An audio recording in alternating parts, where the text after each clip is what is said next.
Афигов Михаил Муратович, лейтенант милиции, дознаватель отделения дознания МОП ОВД по Назранскому району.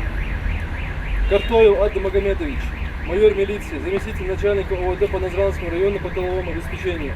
15 лет назад был совершен теракт у здания Назрановского ГУВД, который унес жизни 25 человек, ранено было более 130. Жертв могло бы быть гораздо больше, если бы не оперативные действия сотрудников полиции, которые проявили отвагу, помешав машине со смертником пройти на территорию. Благодаря тому, что сотрудники среагировали, как только «Газель» заехала на территорию, что стоял впереди, они набросились на «Газель», и это время, которое они замешались, эти боевики, с нажатием этой кнопки, помогло тем, кто стоял сзади, подальше, сориентироваться и упасть в укрытие.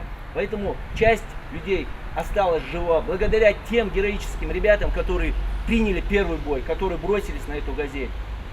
Никогда мы не должны забывать подвиг наших товарищей.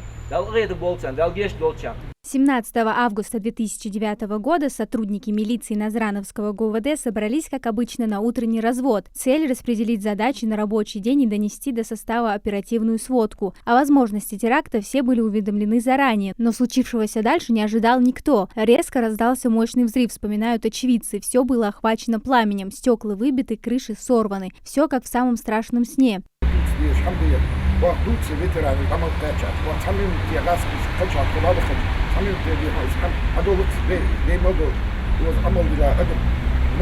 Думать времени не было, действовать нужно было моментально, вспоминает Руслан Нальгиев. Именно ему удалось остановить «Газель» с террористом, открыв огонь на поражение. Благодаря его героическому поступку больших жертв удалось избежать. Теперь уже герой России говорит, что 2009 год был непростым, нести службу на боевом посту было опасно. Уже к закату его, там 10 году, что мы социализм. Ну, дальше лишь так, но определенно ХЛХДР, Арабика, так все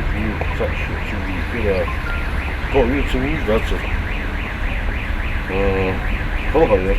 То утро Магомед Батаев помнит до мельчайших подробностей. Его брат Хусейн спешил на работу, не выпив и чашки чая. Человеком он был ответственным, будучи старшиной отдела, был примером для других. А вот Магомед спокойно собирался на работу. Только выйдя из дома, он услышал взрыв. Запереживав, сразу начал звонить брату.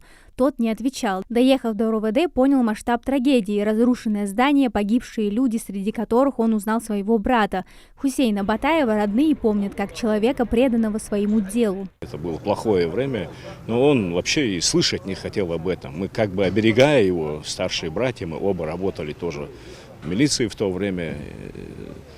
Мы хотели, чтобы он как младший уволился, но он абсолютно отвергал это, не хотел и слушать об этом. Товарищи его каждый день, и наши, и его товарищи каждый день погибали, и это как бы получается, ты предаешь своих товарищей, если ты уходишь в тот момент. И живых, и мертвых, ты как бы уходишь, ты предаешь их. 17 августа 2009 года Васанбек Погоров с коллегами стоял на плацу, где проходил инструктаж. Помнит оглушающий шум в ушах, а дальше все как в тумане. Потерял сознание и проснулся уже в больнице с ожогами в 40%. После нескольких операций и долгой реабилитации смог встать на ноги и продолжить службу. Единственное, что хорошо помнит, это то, как все стремились помочь друг другу. هر قوج هذا مستوى مولي الدي بسام شيء وجعلوش بكيجنا تيجي هر باهج صارت باق بيجي برتيج بس كيجنا هر باج نوست ليش شاست موجود دو هندس كيست كيجنا دو كيجنا خلاص برتدينا رج دانس كنا خلاص بر هذا باخ خلاص بر الجزء اللي هو خوجة خد ده خلاص كيك تعزوا خوجة هي بس كيجنا خير تولج يخت بولج إيسل تعوجة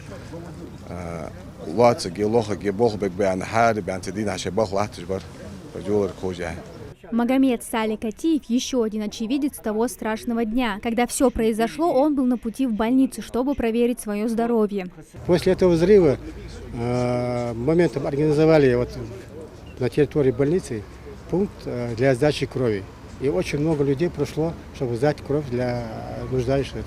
События 15-летней давности стали черной страницей в истории ингушского народа. Те, кто погиб при исполнении служебного долга, и те, кто пострадал от рук террористов, навсегда останутся в памяти. Амина Зязикова, Алисхан Гаравожев, Магаз 24.